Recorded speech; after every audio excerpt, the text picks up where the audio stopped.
Because of the history of pottery and firing, it's the way in which that we're connected to our past, present, and future. That's the golden thread that makes it all like so amazing. It's like this is how we always, fire. This is how as humans we, first started to make markers and ways to not just identify ourselves but to take care of ourselves. So it's very poignant to me as we move into the next phase of our human history, because we're going to have to change a lot of what we do. This kiln, it's a catenary arch kiln. So that means that as it settles over time, it should become stronger. As you light this fire in the front here, the heat is going to rise, and it's going to go back down and through the flue. So as it rises and falls, you're using the heat twice, which allows the heat to stay in the kiln longer. And there should be an opening big enough to put wood into. And you don't want wood that's any longer than the firebox. Right beyond the firebox is the firing chamber. And all the way back to here are where your pots are going to sit. Well, we are using mostly keawe wood because we are here in the midst of a keawe forest. We harvested a whole lot of branches that are roughly a foot long and about as big around as our arms. And the reason we did that was because we have a hole in the kiln, which is into the firebox, and that firebox hole is not very big. Yeah, so we're making an adobe-like mixture, and we're going to use that to skin the outside of the kiln. We're going to put a whole new skin on the kiln so that we can trap the heat inside. Loaded. So we've done a kiln wash on the shelves and on the stilts so that the ash glaze doesn't stick to them. Now getting things glazed, the ash works as a glaze itself. Right. And also the way that the fire and the air and the entire atmosphere hits the pieces, it can just create these beautiful flashings. It's just that's the beauty, the miracle, the joy of a wood fire. Actually, they're just little dishes, and I'm using them for samples. I'm going to try the different glazes and see how they turn out. My cannoli platter, by the way.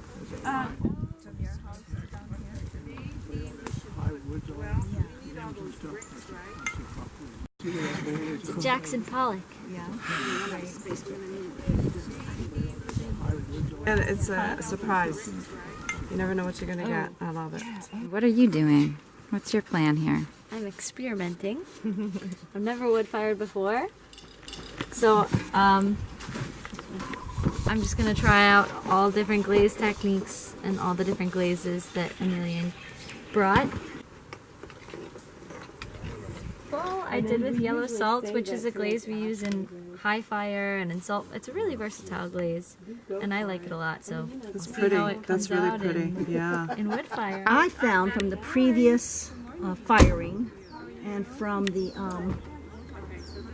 soda firing and salt firing I've done that things look best in my opinion, they look interesting when there's a lot of slopes. This is where the falling ash can get caught and can run down. So the ash gets caught on the pot, and then the subsequent heat melts it, and it kind of makes runny, drippy things. So that's the look I like. So that's what I'm going for. So I made most of my pieces with some kind of curve to them. So I do things like that, which is called my critters. What's your experience with wood fire? The only thing I experienced was my friend Clayton Amimia on the Big Island has a wood fire kiln. And we were there once. Joel helped him fire. It's a different kind of kiln because it was anagama style, which is, dug. It's a moon jar that I threw. And then these are different styles of sake cups. Will you leave these unglazed except for the ash? That's what I usually like to do. Yeah. And then these are tea bowls. These are with a wabi-sabi aesthetic for tea ceremony. I have different types. Real clean, tight pots is super easy.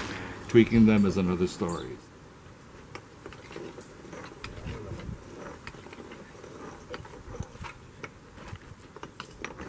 So right now we do go by size.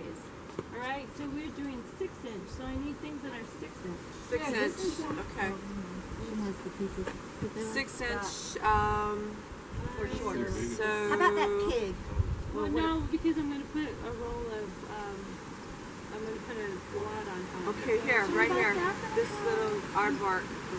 Cute little. The aardvark probably is a little taller than 6 inch because it's got that pokey little aardvark thing.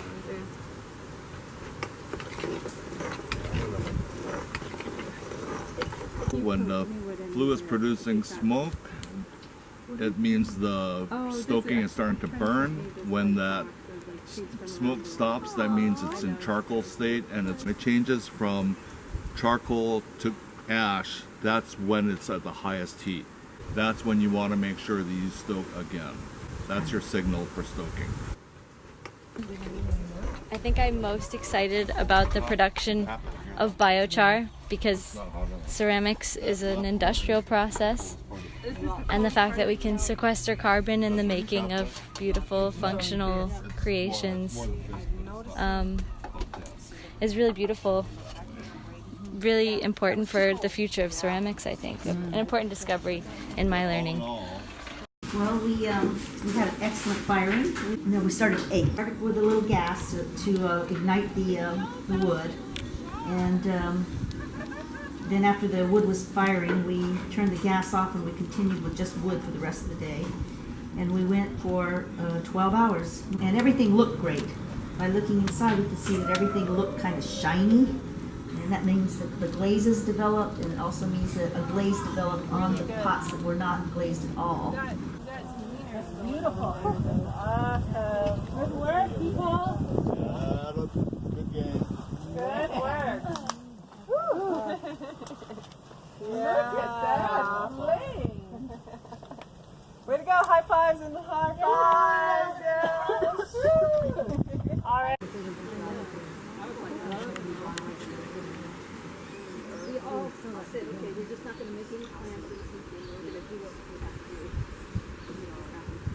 How, woman, how, Anuna?